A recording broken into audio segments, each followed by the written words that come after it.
Hello students, myself Ayush Goel, head of the department Mathematics at Reliable Institute Kota.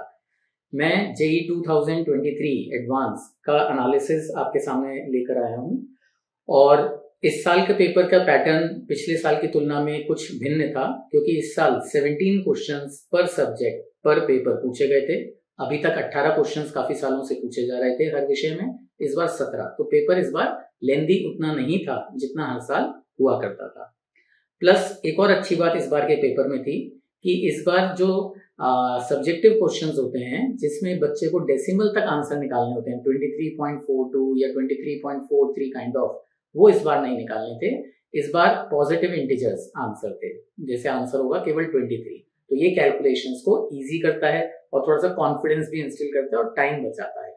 तो overall मेरा मानना है कि फिजिक्स केमिस्ट्री मैथ्स में पैटर्न के लिहाज से ये पैटर्न इजी था पिछले साल की तुलना में, जो कि कट ऑफ को ऊपर ले जाने का काम करेगा। अगर अपन मैथ्स की बात करें तो मैथ्स के अंदर सारे सब्जेक्ट्स जो यूजुअल डिस्ट्रीब्यूशन होता है वही रहता है। अच्छी बात ये थी कि टिपिकली कोनिक्स के क्वेश्चंस काफी लेंदी आते थे जो इस साल लेंदी नहीं थे। अब तो कोनिक्स के क्वेश्चन थोड़े से इजी साइड पर रहे।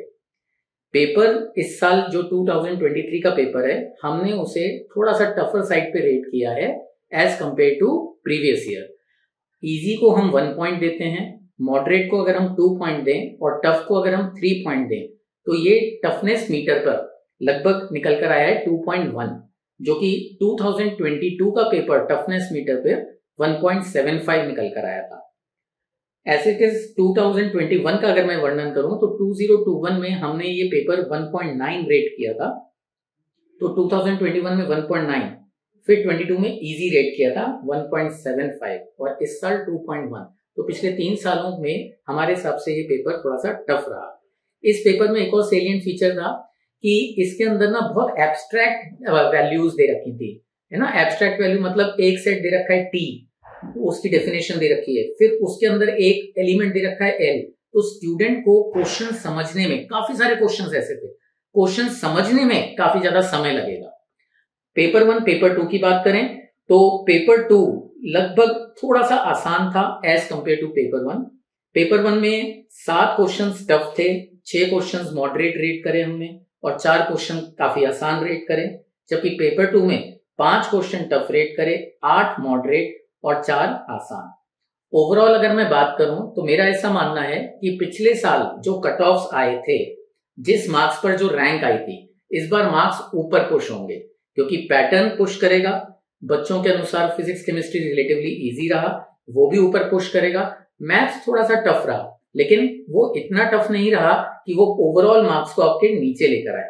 प्लस क्योंकि नंबर ऑफ क्वेश्चंस एक हर पेपर में 3 क्वेश्चंस कम पूछे गए, तो ये भी कट ऑफ को ऊपर बढ़ाने का काम करेगा। जैसे कि पिछले साल लगभग 10,000 रैंक 25% जिनके आए वो टॉप 10,000 25% या ज्यादा आए, उनकी 10,000 या उससे अच्छी रैंक आई। तो इस बार यही चीज मेरा मानना है कि 25 की जगह 30 या 32% तक पहुंच सकती है।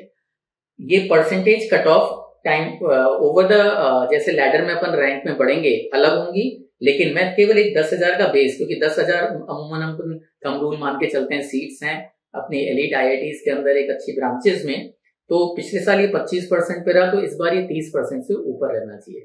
आशा करता हूं कि जो भी बच्चों ने इस साल जेईई दिया हो उनको बहुत बहुत शुभकामनाएं और उनका जो भी उन्होंने अपनी रैंक के सपने लगाए हैं वो उनकी पूरी हो। और जो बच्चे अगले साल की तैयारी कर रहे हैं वो इस पैटर्न से और खुशी महसूस करें कि इस बार जेईई ने उन्हें रिलैक्सेशन दिया, डेसिमल से भी रिलैक्सेशन दिया और नंबर ऑफ क्वेश्चंस भी उन्होंने कम पूछे।